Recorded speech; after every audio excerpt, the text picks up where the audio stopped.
Bapak Ibu jemaat kekasih Tuhan, salam berjumpa kembali dalam kebaktian pagi ini. Hari ini kita merayakan sekaligus memaknai kenaikan Kristus ke sorga. Marilah kita berdiri, kita memuji Tuhan dalam kebaktian pagi ini.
Jemaat sekalian, kita tabiskan ibadah kita.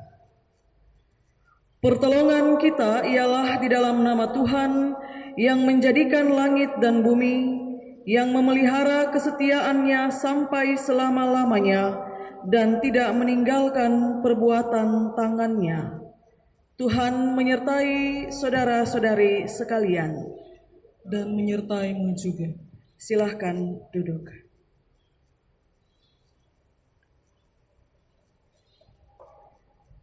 Saudara-saudari yang dikasihi Yesus Kristus, pada hari ini kita bersekutu untuk memperingati dan merenungkan makna kenaikan Yesus Kristus ke sorga.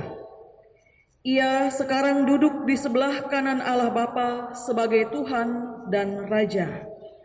Firman yang mengarahkan kita untuk maksud tersebut terbaca dalam Kisah Para Rasul pasal 1 ayat 7 dan 8 yang berbunyi demikian. Jawabnya, engkau tidak perlu mengetahui masa dan waktu yang ditetapkan Bapa sendiri menurut kuasanya. Tetapi kamu akan menerima kuasa kalau Roh Kudus turun ke atas kamu, dan kamu akan menjadi saksiku di Yerusalem dan di seluruh Yudea dan Samaria dan sampai ke ujung bumi.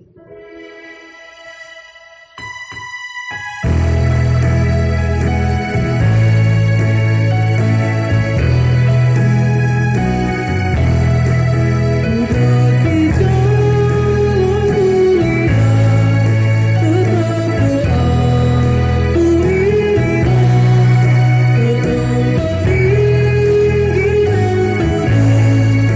Tuhan mengangkat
Pengakuan dosa.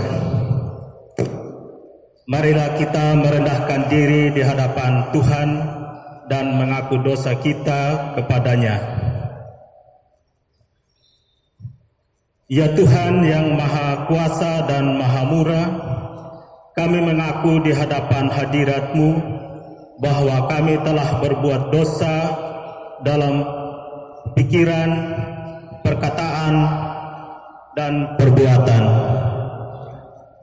Karena itu kami mohon kepadamu Tuhan, kasihanilah kami, ampunilah segala dosa kami, dan sucikanlah kami dari segala kecemaran kami.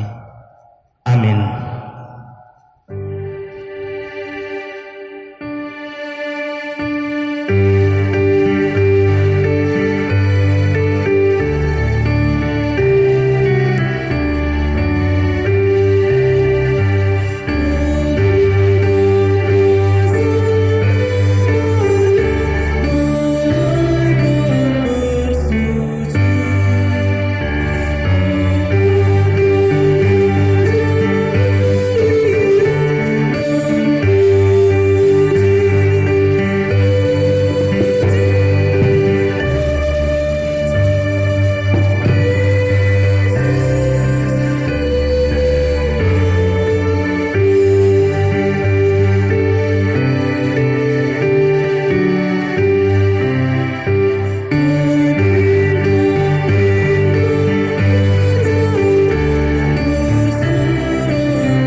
Jemaat yang dikasihi Yesus Kristus, Yesus telah mati, bangkit, dan naik ke surga demi keselamatan kita. Karena itu, sebagai hamba-Nya, saya memberitakan kabar baik tentang anugerah pengampunan dosa kepada setiap orang yang mengaku dosanya dengan tulus dan ikhlas. Karena begitu besar kasih Allah akan dunia ini, sehingga Ia telah mengaruniakan Anak-Nya yang tunggal, supaya setiap orang yang percaya kepadanya tidak binasa, melainkan beroleh hidup yang kekal.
Jemaat yang dikasihi Tuhan, marilah kita menaikkan mazmur puji-pujian secara berbalas-balasan. Saya menjemput jemaat berdiri.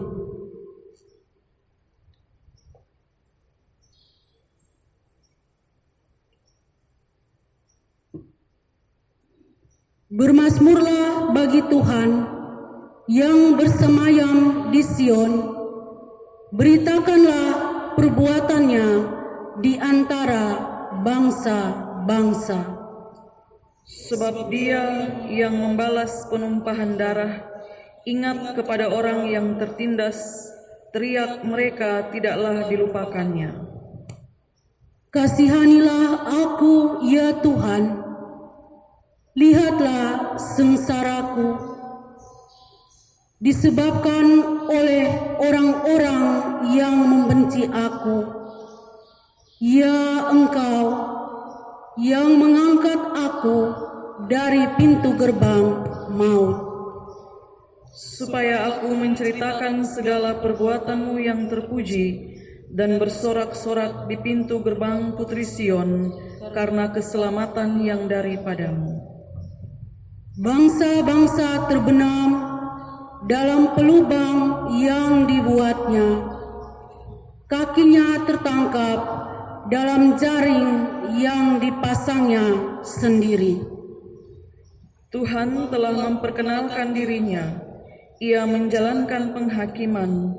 Orang fasik terjerat dalam perbuatan tangannya sendiri.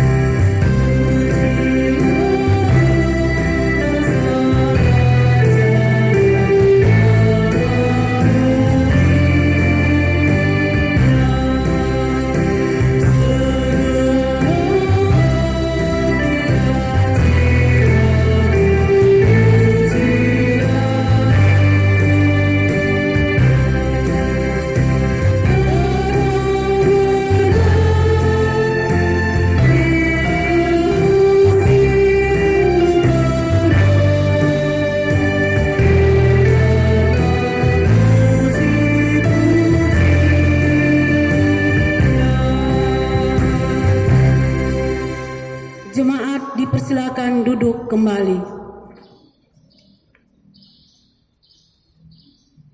Bapak Ibu jemaat kekasih Tuhan, kini tiba saat kita untuk membaca dan merenungkan firman Tuhan. Sebelum itu mari kita berdoa.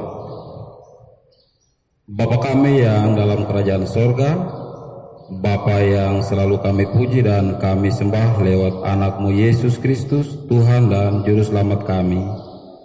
Kembali kami datang menghampiri tahta hadirat-Mu dengan kepala tertunduk, hati terangkat, dengan memohon rahmat-Mu atas kami. Dengan rahmat itu kami telah menyembah, memuji dan memuliakan nama Tuhan. Sekarang tiba saatnya kami akan membaca serta merenungkan akan sabda kebenaran-Mu. Namun itu ya Bapa, kami mohon jamah hati dan pikiran kami, agar firman-Mu yang akan kami baca dan kami renungkan boleh tertabur dan tertera dalam hati dan pikiran kami, guna untuk kami melaksanakan di dalam kehidupan kami hari lepas hari. Hamba-Mu Mama Pendeta yang telah Engkau urapi akan mewartakan sabda kebenaran-Mu, biarlah boleh menjadi saluran berkat bagi sesama kami. Di dalam nama Yesus kami berdoa. Amin.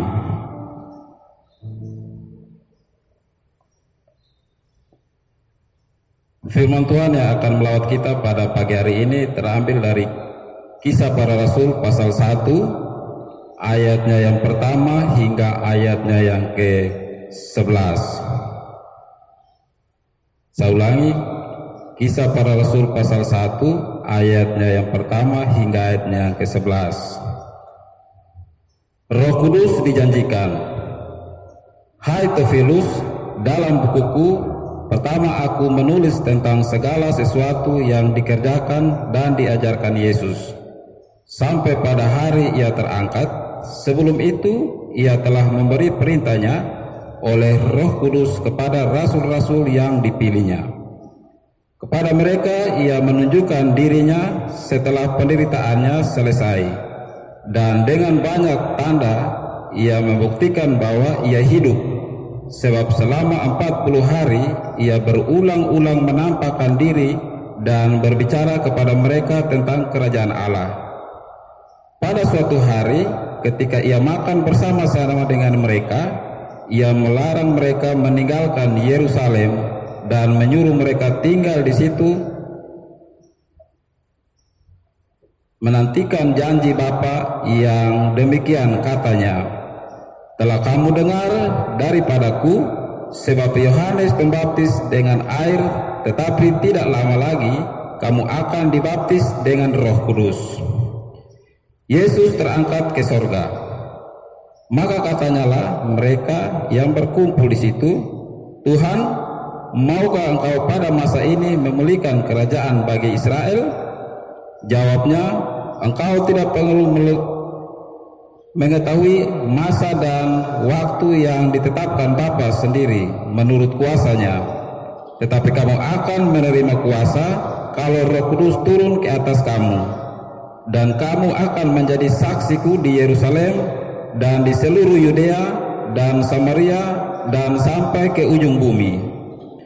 Sesudah ia mengatakan demikian, terangkatlah ia dilaksikan oleh mereka dan awan tutupnya dari pandangan mereka. Ketika mereka sedang menatap ke langit, waktu ia naik itu, tiba-tiba berdirilah 2 orang yang berpakaian putih dekat mereka dan berkata kepada mereka, "Hai orang-orang Galilea, mengapa kamu berdiri melihat ke langit? Yesus ini yang terangkat ke sorga meninggalkan kamu akan datang kembali dengan cara yang sama seperti kamu melihat dia naik ke surga." Demikianlah firman Tuhan. Berbahagialah setiap orang yang mendengarkan firman Allah dan memelihara dalam hidupnya tiap-tiap hari. Haleluya.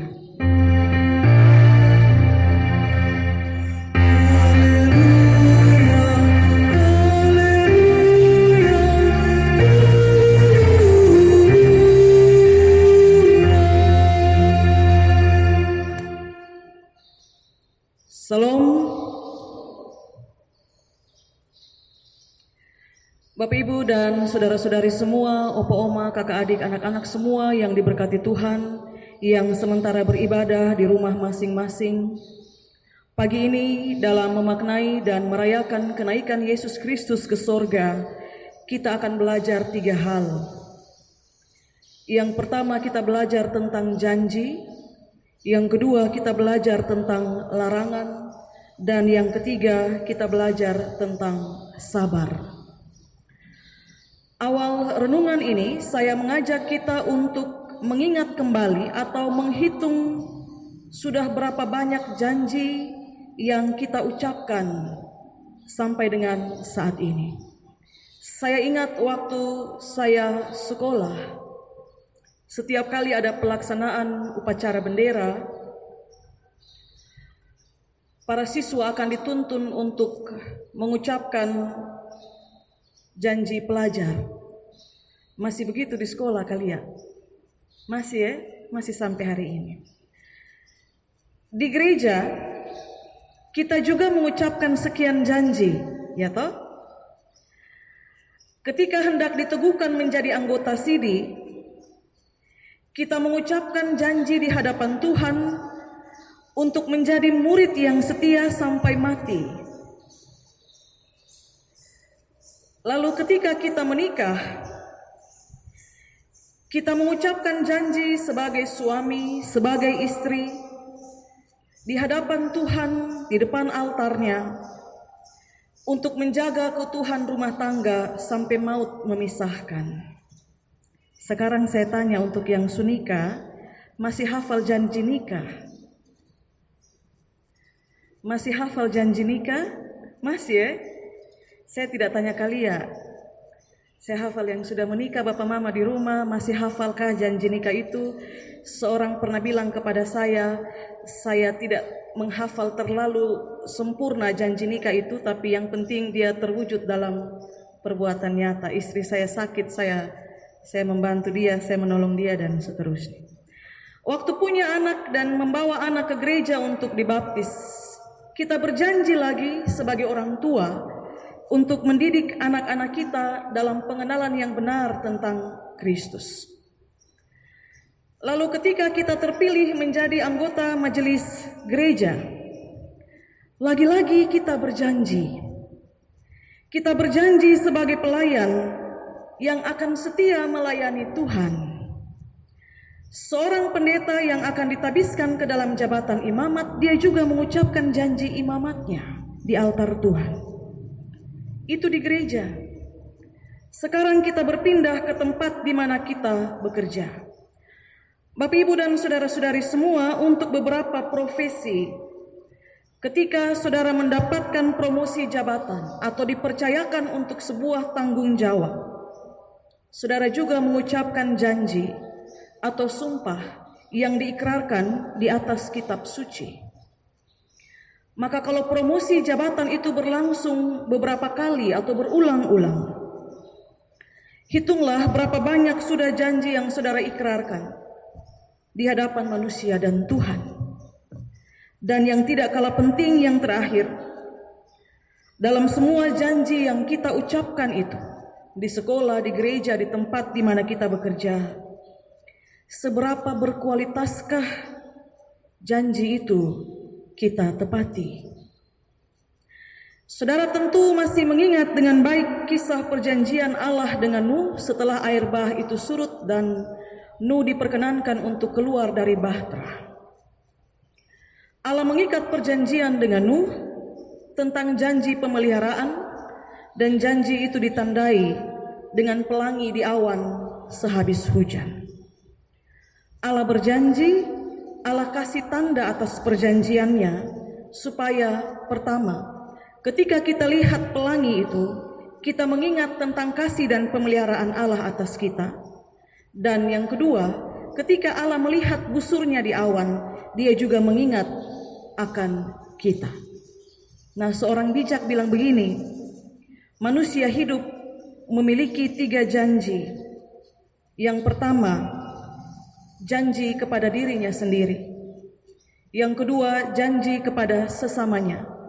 Dan yang ketiga, janji kepada Tuhan. Untuk janji yang ketiga, kita belajar dari cerita dalam seluruh Alkitab, perjanjian lama sampai perjanjian baru, kita menemukan bahwa ternyata bukan hanya kita yang berjanji kepada Tuhan, tapi Tuhan juga berjanji kepada kita. Bacaan kita saat ini berkisah tentang janji Yesus kepada murid-muridnya sebelum dia terangkat ke surga. Bapak-bapak, mama-mama semua, bersaudara yang di rumah, Yesus janji apa di murid-muridnya? Dia janji akan menyertai engkau, karena itu engkau tidak boleh pergi, tetaplah di situ, dan tanda penyertaannya adalah dengan mengirimkan Roh Kudus.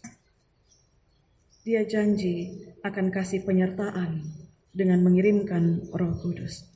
Nah, salah seorang murid yang tidak sabar menanti penggenapan janji itu, dia justru meminta lebih awal supaya Yesus memulihkan kerajaan Israel. Tapi apa Yesus bilang? Yesus bilang begini kepada dia, engkau tidak perlu mengetahui masa dan waktu yang ditetapkan Bapa sendiri menurut kuasanya, tapi kamu akan menerima kuasa kalau Roh Kudus turun atas kamu, dan kamu akan menjadi saksiku di Yerusalem, di Yudea dan Samaria, dan sampai ke ujung bumi. Itu yang disebut janji. Sesuatu yang kita ucapkan sekarang, tapi akan diberikan di masa depan. Dan karena belum bisa diberikan sekarang, maka dijanjikan bahwa di masa depan itu akan diberikan. Janji nikah, Bapak, Ibu, dan saudara-saudari sekalian, ketika mempelai laki-laki dan perempuan saling mengucapkan janji untuk setia dan seterusnya, janji itu teruji bukan saat itu saja, tapi kesetiaan itu teruji dalam sepanjang perjalanan kebersamaan mereka sebagai suami dan istri. Karena itu mereka berjanji. Nah, penggenapan janji seperti yang diminta oleh seorang murid tadi belum bisa terjadi hari itu, karena menurut Yesus penggenapan itu ditetapkan oleh Bapa sendiri menurut kehendaknya. Maka sekalipun waktu perpisahan hampir tiba, Yesus tidak serta-merta memulihkan kerajaan Israel, karena janji pemulihan ditetapkan oleh Bapa menurut kehendaknya.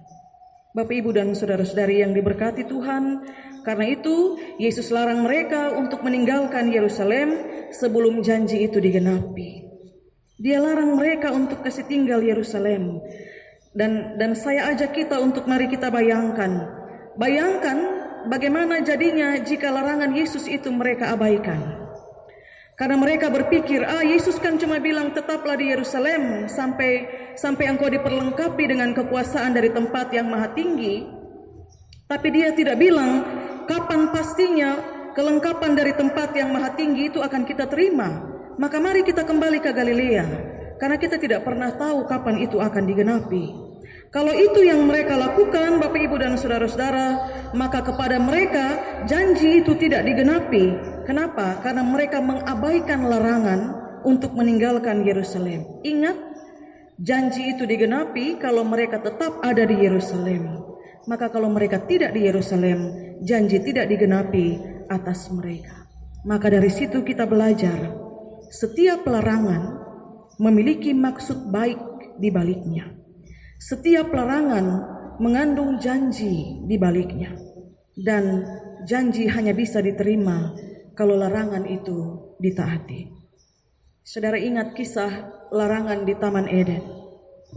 Buah tentang pengetahuan, buah pohon pengetahuan yang baik dan yang jahat tidak boleh engkau makan, karena hari di mana engkau menyentuhnya engkau pasti mati. Itu larangan. Itu larangan. Ada janji baik yang tersimpan di baliknya. Kalau kita bawa itu dalam kehidupan kita sekarang, Anda dilarang untuk merokok di pom bensin. Kenapa kira-kira? Ini perokok-perokok, kenapa dilarang merokok di pom bensin? Karena api rokok dapat memicu ledakan. Kalau larangan itu Anda taati, Anda dan banyak orang akan selamat. Tapi kalau larangan itu Anda abaikan karena menganggap itu larangan yang mengada-ada, kecelakaan dan kerugian besar akan terjadi. Maka semua kembali kepada kita. Mau taat atau menganggap remeh larangan itu. Taat mendatangkan keselamatan, tapi ketidaktaatan mendatangkan kerugian. Bapak, Ibu, dan saudara-saudari yang diberkati Tuhan, para murid harus taat pada larangan Yesus untuk tidak meninggalkan Yerusalem, karena mereka akan diperlengkapi untuk menjadi saksi sampai ke ujung bumi. Mereka tidak bisa menjadi saksi kalau mereka tidak diperlengkapi. Maka di sini ketaatan terhadap larangan harus diikuti dengan kesabaran. Kita sudah urai tentang janji, tentang larangan, dan sekarang tentang kesabaran. Ketaatan terhadap larangan harus diikuti dengan kesabaran. Kenapa? Karena ada keinginan kita yang dibatasi. Ada keinginan kita yang dibatasi, dan seharusnya kita bisa marah karena keinginan kita dibatasi. Tapi karena kita tidak bisa melakukan itu, maka kita harus bisa untuk bersabar. Keinginan kita untuk berkumpul dibatasi oleh larangan. Keinginan kita untuk bekerja dan bersekolah dibatasi oleh larangan. Keinginan kita untuk berpelukan dan memberikan penguatan satu dengan yang lain dibatasi oleh larangan. Keinginan kita untuk berjabat tangan pun dibatasi oleh larangan. Tentu itu bukan larangan yang mengada-ngada. Meski kita berpikir, saya akan pakai masker, saya akan cuci tangan. Kalau teman-teman saya yang lain, ketika kami berkumpul mereka juga pakai masker, mereka juga pakai cuci tangan. Kita juga harus mengingat tidak semua keinginan bisa diwujudkan dalam situasi seperti sekarang ini. Maka bersabarlah. Perbanyak sabar, karena buah dari kesabaran itu manis rasanya. Pengkhotbah bilang begini, ada waktu untuk memeluk dan ada waktu untuk menahan diri dari memeluk. Ada waktu untuk mencari dan ada waktu untuk membiarkan rugi. Maka saya dan saudara perlu bersabar sampai semua ini lewat dan kita menikmati kembali waktu untuk memeluk dan waktu untuk mencari. Saya mengutip Amsal pasal 16 ayat 32, tertulis, orang sabar itu melebihi seorang pahlawan. Orang yang menguasai diri melebihi orang yang merebut kota. Hari ini kita merayakan terangkatnya Yesus ke sorga. Dan dalam perayaan ini kita memaknai tentang janji, tentang larangan, tentang kesabaran. Semua berujung manis kalau kita taat dan sabar. Janji keselamatan akan digenapi kalau kita taat dan sabar. Saya ingin selamat, saudara ingin selamat, kita semua ingin selamat. Maka keselamatan saya bukan hanya tergantung kepada diri saya sendiri, tapi keselamatan saya juga tergantung kepada saudara. Keselamatan saudara juga tidak hanya bergantung kepada dirimu, tapi keselamatanmu juga bergantung kepada saya. Kita saling mendukung dalam masa berjaga-jaga seperti saat ini. Karena penggenapan janji ditetapkan oleh Allah menurut kehendaknya. Maka sampai di mana Allah belum menggenapi janji itu, mari kita menjaga satu dengan yang lain. Kita hanya bisa memprediksi kapan badai ini lewat. Melihat angka atau tren yang menurun, kita memprediksi kemungkinan di bulan ini atau di tanggal begini kita sudah bisa berkumpul. Itu hanya prediksi. Tapi satu yang pasti, penggenapan yang sempurna itu akan terjadi menurut kehendak Bapa. Kapan Bapa bilang itu selesai? Selesai. Jika sudah tiba waktunya, kelepasan pasti datang. Yesus terangkat ke sorga, dia berpesan kepada murid-murid. Sekarang dia juga berpesan kepada saya dan saudara. Kita mematuhi segala himbauan yang baik, sampai waktunya tiba, kelepasan itu datang. Selamat memaknai kenaikan Yesus ke sorga. Tuhan memberkati kita dengan firman-Nya.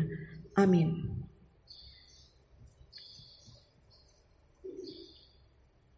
Saya menjemput jemaat sekalian untuk berdiri.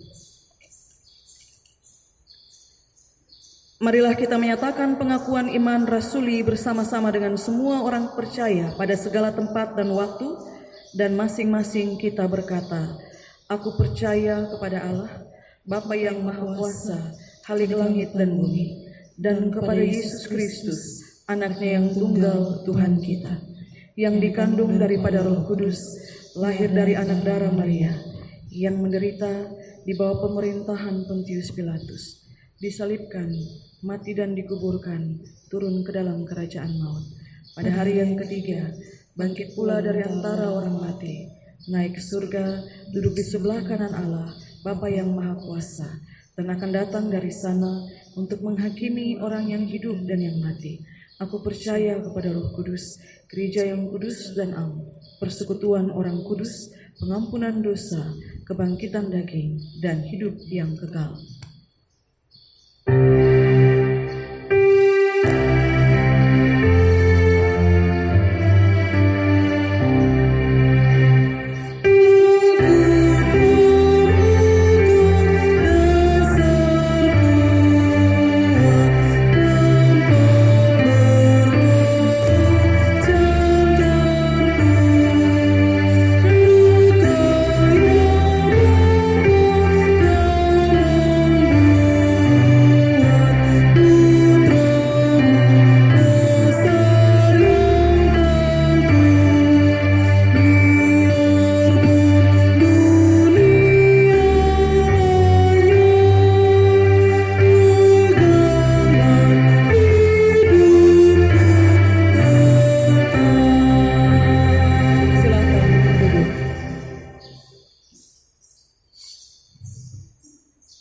Sebagai jawaban atas anugerah Allah yang kita terima dalam kehidupan kita, marilah kita memberikan persembahan kita kepada Tuhan.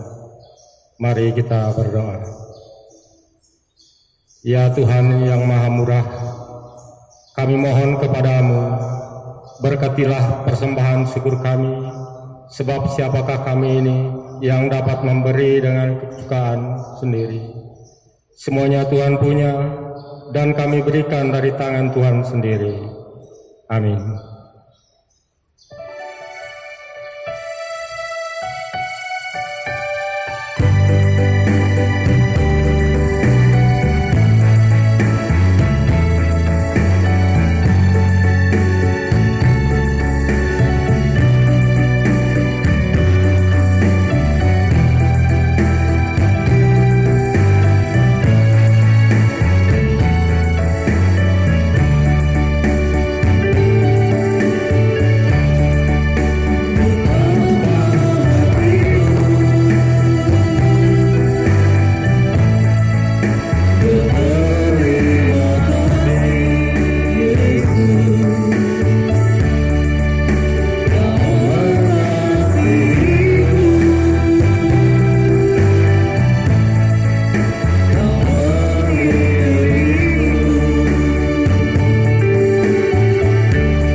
Marilah kita menaikkan doa syukur kita. Kita berdoa. Bapa kami yang di surga, Bapa, di dalam nama Yesus Kristus, Allah yang telah mati, bangkit, dan terus menampakkan diri dalam kehidupan kami, dan kemudian naik ke surga dan menjanjikan akan mengirimkan tanda pemeliharaanmu atas kami. Di pagi ini ya Tuhan, kami datang mengucap syukur untuk janji pemeliharaan Tuhan yang terus-menerus tergenapi dalam hari-hari kehidupan kami. Selalu baru berkat-Mu yang kami terima setiap pagi, dan di tengah mewabahnya virus corona yang begitu hebat melanda dunia, kami masih terus menerima penggenapan janji pemeliharaan Tuhan atas kami. Kiranya dalam seluruh ketaatan kami terhadap segala himbauan baik, kami boleh benar-benar terlindungi dan kami dijagai senantiasa. Terima kasih untuk firman Tuhan. Kami diingatkan kembali tentang janji yang kami ucapkan sekian banyak. Kami diingatkan tentang apa arti larangan itu Engkau berikan. Ada janji baik di balik setiap larangan itu. Dan kami juga diingatkan untuk bersabar, sebab keinginan yang dibatasi oleh larangan, kesabaranlah yang dapat kami lakukan di saat-saat seperti ini. Kiranya firman Tuhan diteguhkan dalam hati dan kehidupan kami dalam menjalani hari-hari hidup yang syarat dengan pergumulan seperti sekarang ini. Kami menantikan terus tanda janji pemeliharaan Tuhan yang Kau janjikan kepada murid-murid itu. Dan dalam masa-masa penantian, di rumah tangga kami masing-masing selama 10 hari, kami akan ada dalam doa dan puji-pujian bersama. Kami akan bernyanyi bersama-sama, memuji dan memuliakan nama Tuhan, berdoa memohon belas kasihan Tuhan agar wabah ini boleh berlalu. Kami akan melakukan itu dalam masa-masa penantian penggenapan janji pemeliharaan-Mu. Berikanlah kepada kami semua anggota-anggota keluarga kekuatan, ketabahan, juga ketaatan dan kesetiaan untuk ada dalam doa dan nyanyian bersama. Sesungguhnya tanpa kekuatan dari Tuhan kami tidak bisa berbuat apa-apa. Tuhan, kapan badai ini pergi? Waktu penggenapan itu akan terjadi menurut kehendak Bapa. Maka sekalipun kami terus-menerus bertanya, dalam iman kami akan tetap berucap, jadilah seperti yang Engkau kehendaki. Berkatilah seluruh pelayanan kami hari ini Bapa.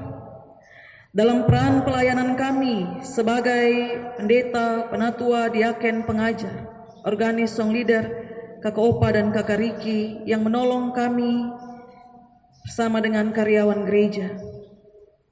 Biarlah pelayanan kami dan ibadah-ibadah yang sementara berlangsung saat ini berkenan dan diberkati oleh Tuhan, bersama dengan semua doa yang naik ke hadapan hadirat Tuhan saat ini dengan diam-diam. Segala permohonan dan pengharapan baik itu kiranya juga berkenan di hadapan hadirat Tuhan. Kami mohon berkat Tuhan bagi para pemimpin kami pada lingkupnya masing-masing. Allah memberkati, dan khususnya untuk kabupaten kami, Kabupaten Sika.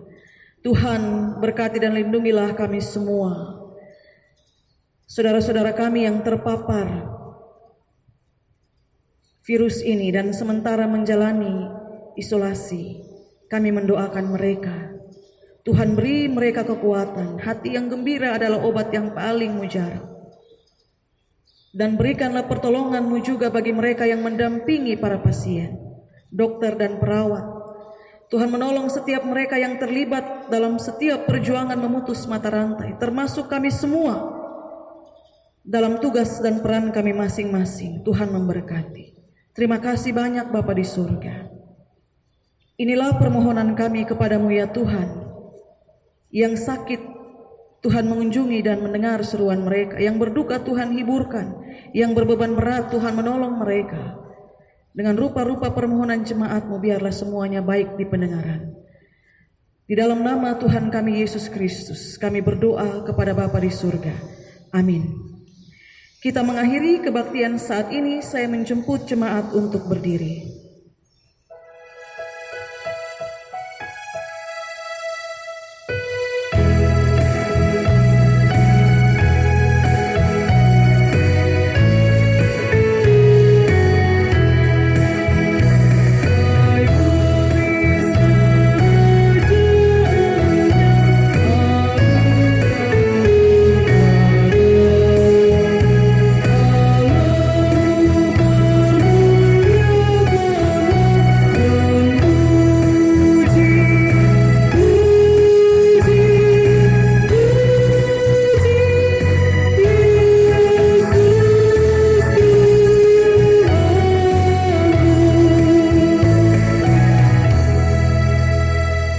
Saudaraku, Yesus yang telah bangkit dan naik ke surga adalah Tuhan dan Raja atas kehidupan kita.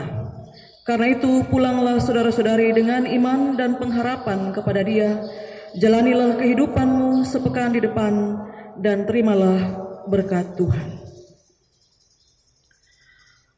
Anugerah Tuhan kita Yesus Kristus, pengasihan Allah Bapa dan persekutuan Roh Kudus menyertai saudara-saudari sekalian dari sekarang sampai selama-lamanya.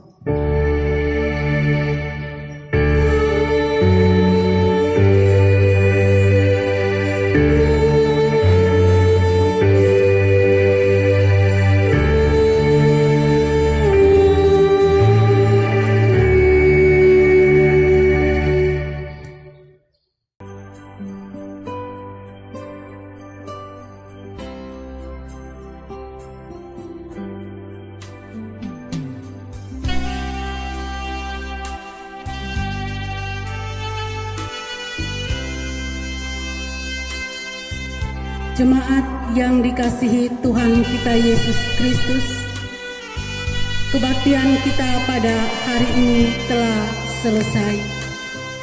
Kiranya berkat Tuhan yang kita terima dapat kita melakukannya di dalam kehidupan kita hari lepas hari. Atas nama Majelis Jemaat Kalvari, kami mendoakan Bapak, Ibu, Saudara-saudari, kiranya Tuhan senantiasa menyertai, memelihara kehidupan kita tiap-tiap hari. Salam damai sejahtera bagi kita semua. Tuhan Yesus memberkati.